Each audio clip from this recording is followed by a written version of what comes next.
Sometimes people ask me, Tim, do you think the Antichrist is alive today, somewhere on earth? And it's quite possible. I mean, Scripture does make clear he will rise to power during a season of global conflict, social upheaval, economic turbulence.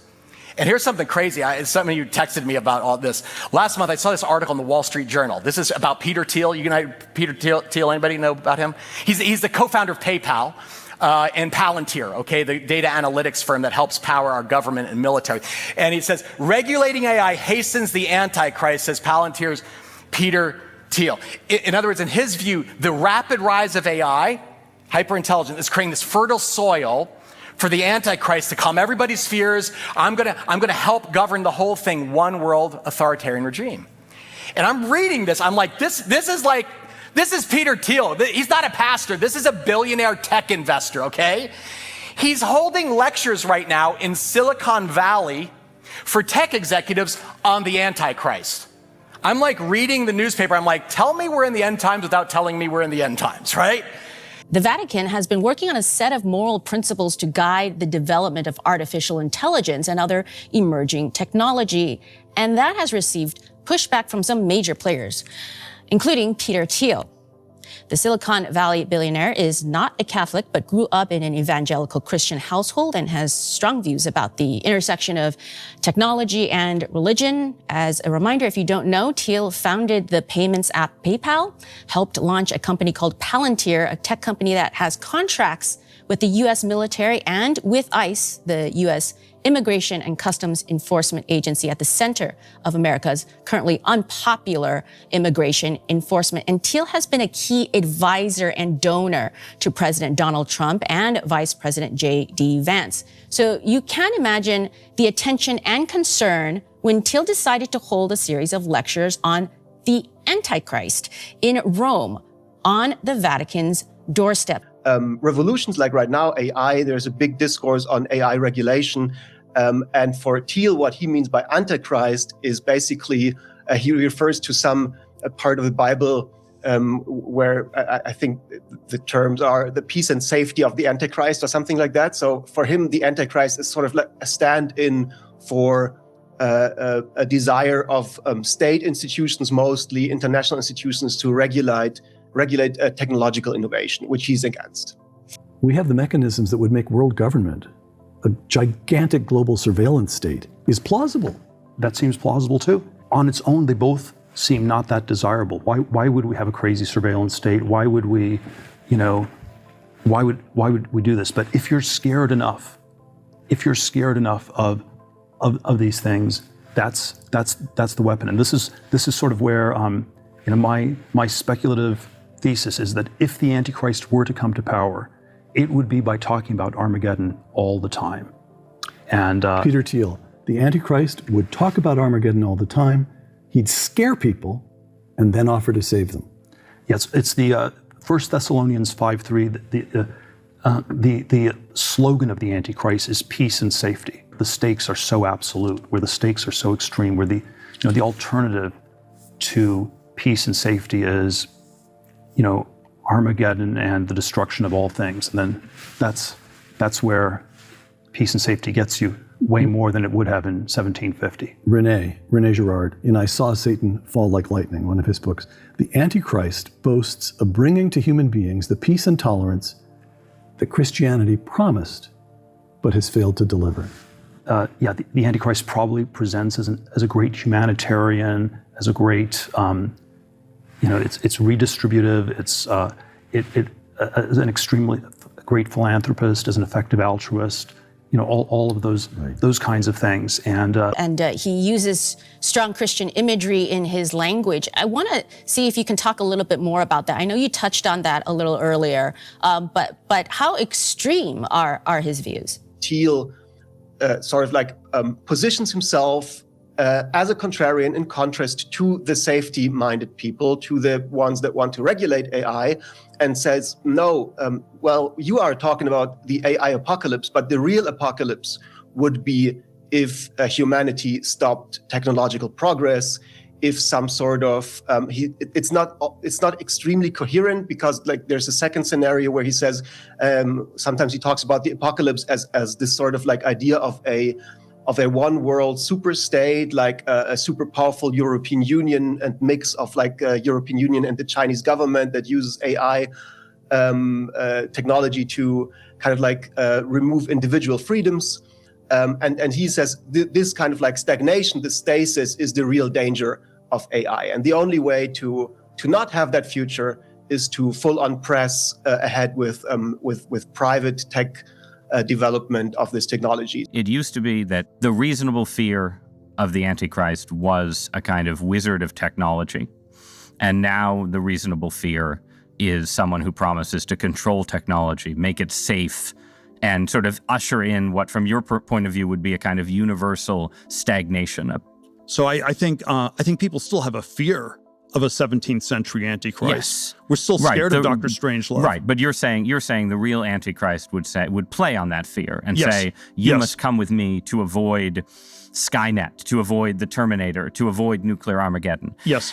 And I guess my view would be, looking at the world right now, that you would need a certain kind of novel technological progress to make that fear concrete, right? So I can buy that the world could turn to someone who promised peace and regulation if the world became convinced that AI was about to destroy everybody, right? But I think to get to that point, you need one of the accelerationist apocalyptic scenarios to start to play out, right? To get your peace and safety Antichrist, you need more technological progress. Like, one of the key failures of totalitarianism in the 20th century was it had a problem of knowledge. It couldn't know what was going on all over in the world, right? So you need the AI or whatever else to be capable of helping the peace and safety totalitarian rule. So don't you think you need, essentially, you need your worst case scenario to involve some burst of progress that is then tamed and used to impose stagnant totalitarianism? You can't just get there from where we are right now. Peter Thiel has been talking about his view of how the Antichrist might arise. And his theory is effectively that someone like a Greta Thunberg, as the example he specifically uses, would come in and claim that they're trying to save us all and, create peace and safety and unity and save us in this instance from the climate crisis. And they would use that as a way to create a totalitarian one world government. And that would be how we, get the rise of the Antichrist. And Douthat sort of flips that on him and says, well, isn't it possible that the tools you are creating and helping to create through entities like Palantir for mass surveillance, isn't it possible that that could be the means by which the Antichrist rises? Let's go ahead and take a listen. This is D2 to that exchange. We're not living under the Antichrist right now. We're just stagnant, right? And you're positing that something worse could be on the horizon that would make stagnation permanent, that would be driven by fear. And I'm suggesting that for that to happen, there would have to be some burst of technological progress. That you're an investor in AI. You're deeply invested in Palantir, in military technology, in technologies of surveillance, in technologies of warfare, and so on, right? And it just seems to me that when you tell me a story about the Antichrist coming to power and using the fear of technological change to sort of impose order on the world, I feel like that Antichrist would maybe be using the tools that you were building, right? Like, wouldn't the Antichrist be like, great, we're not going to have any more technological progress, but I really like what Palantir has done so far, right? Yeah, isn't that a concern? Wouldn't that be the irony of history would be that the man publicly worrying about the Antichrist accidentally hastens his or her arrival? There are all these different scenarios. I obviously don't think that that's what I'm doing. To be clear, I don't think that's what you're doing either. I'm just interested in how you get to a world willing to submit to permanent authoritarian rule. Well, but Is this so preposterous, what I've just told you, as a broad account of the stagnation that the entire world has submitted for 50 years to peace and safetyism? This is 1 Thessalonians 5:3. The slogan of the Antichrist is peace and safety. Do you think God is in control of history? Man, this is again like I think that there's always room for human freedom and human choice. These things are, But God wouldn't leave us forever under the rule of a mild, moderate, stagnationist Antichrist, right? And the Christian view is anti-Calvinist. God is not behind history. God is not causing everything. If you say God's causing everything, you're scapegoating God. But God is behind. But God is behind Jesus Christ entering history because God was not going to leave us in a stagnationist, decadent Roman Empire, right? So at some point, God is going to step in. I am not that Calvinist, and that's not Calvinism, though. That's just Christianity. God will not leave us eternally, staring into screens and being lectured by Greta Thunberg, right? He will not abandon us to that fate. There is a great, I don't know, for better and for worse, I think there's a great deal of scope for human action, for human freedom. So, Glenn, what did you make of that answer, and what do you personally put the odds at that Peter Thiel is himself the Antichrist? I mean, I guess if you were to force me to place my money in a casino on any one individual of the 8 billion people on Earth being the Antichrist, he would be one of the top 2 or 3 people I might consider. Yeah, same. But I do think, But there was another interesting part that's very related. Ross Dufat asked him, do you actually favor the continuation of the human species? Like, do you favor the survival of humanity as it is?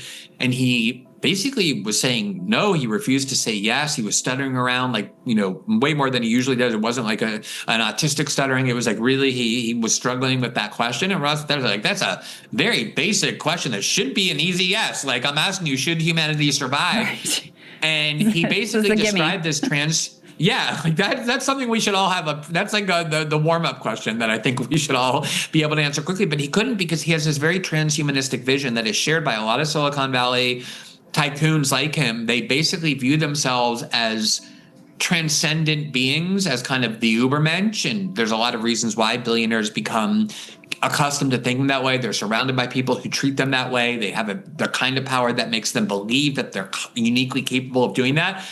Mark Zuckerberg talked on Joe Rogan's show about merging technology and robots and artificial intelligence with humanity to create a different form of human, a superior form of human. And a lot of them have this vision that is essentially, in my view, so anti-human. It's like a kind of vision where our efficiency and our utility is going to be maximized, even if it means the elimination of all the things that we think about as being the essence of humanity in a way that would destroy whatever you think about as the soul or the spirit or whatever. So if you want to talk about the Antichrist and coming and attacking humanity with the intention of destroying it, I do agree with Ross's premise that it seems like a lot of what Peter Thiel is doing is way more likely than, say, Greta Thunberg. Obviously, the Antichrist comes and poses as a noble and benevolent figure. And there he is saying safetyism. The whole point of Palantir is based on safetyism. Let us spy on you to keep you safe. Like, the projection there is so remarkable. It seems very clear to me that a number of people deeply involved in artificial intelligence see it as a kind of mechanism for transhumanism, for transcendence of our mortal flesh, and either some kind of creation of a successor species or some kind of merger of mind and machine. And do you think that's just all kind of irrelevant fantasy? Or do you think it's just hype? Do you think people are trying to raise money by pretending that we're going to build a machine god, right? Is it hype? Is it delusion? Is it something you worry about? I think you would prefer the human race to endure, right? You're hesitating. Yeah, well, yes? I don't know. I would This is a long hesitation. This is a long hesitation. There's so many questions implicit Should in this. the human race survive? Yes. Okay. But I also would I also would like us to radically solve these problems. Right. And so, it's always, I don't know, transhumanism is this, the ideal was this radical transformation where your human natural body gets transformed into an immortal body.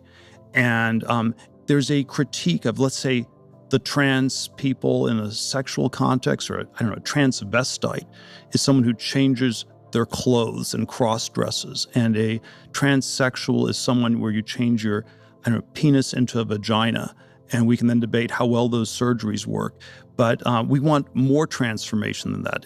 The critique is not that it's weird and unnatural. It's so pathetically little. And we want more than cross-dressing or changing your sex organs. We want you to be able to change your heart and change your mind and change your whole body. And then Orthodox Christianity, by the way, the critique Orthodox Christianity has of this is these things don't go far enough. Like that transhumanism is just changing your body, but you also need to transform your soul and you need to transform your whole self. But it still also seems like, the promise of Christianity in the end is you get the perfected body and the perfected soul through God's grace. And the person who tries to do it on their own with a bunch of machines is likely to end up as a dystopian character. Well, it's... Let's articulate this. And you can have a heretical form of Christianity, that says something else. I don't know. I think the word nature does not occur once in the Old Testament, and so if you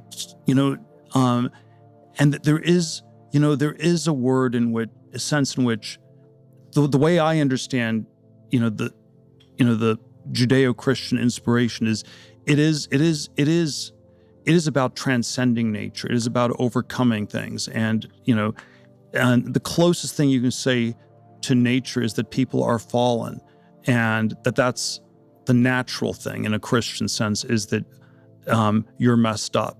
And that's true. But, there's some ways that, with God's help, you are supposed to transcend that and overcome that. And, right. But and the people, if you just present company accepted, most of the people working to build the hypothetical machine god don't think that they're cooperating with Yahweh, Jehovah, the Lord of hosts.